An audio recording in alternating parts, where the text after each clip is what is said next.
मी काय बोलतो, आपण आता आपल्याला 25 तारखेची आंदोलनाची दिशा ठरवायची आपल्याला आणि त्या दिशेच्यानुसार आपण आंदोलन करू.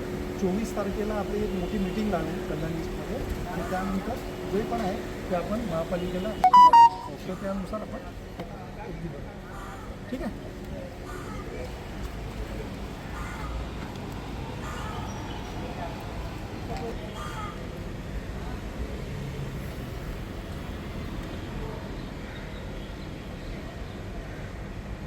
25 तारखेला आपण आंदोलनाचा इशारा दिला, नक्की काय कारण आहे? आमचा जो यू टाईप कल्याण पूर्वेतील रोड आहे तो महत्त्वाचा रोड आहे आणि त्याचं रुंदीकरणाचा जो प्रकार महापालिकेच्या माध्यमातून करण्याचा प्रयत्न होतो आहे.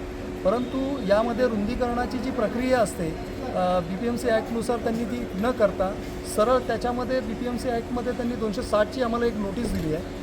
तिथल्या सगळ्या रहिवाशांना जवळपास 1400 ते 1600 इतकी लोक त्या ठिकाणी बाधित होणारे आहेत आणि अशा लोकांना त्यांनी 260ची नोटीस देण्याचा प्रकार केलेला आहे. अतिशय चुकीची ही नोटीस आहे. सतीश पिंगळे आणि versus state of government Maharashtra state या असा एक त्याच्यामध्ये निकालसुद्धा आहे की 260ची नोटीस महापालिकेच्या विरोधात निर्णय झाला आणि हायकोर्टाने तो सगळ्या नोटिसी तर रद्द करायला लावल्या होत्या.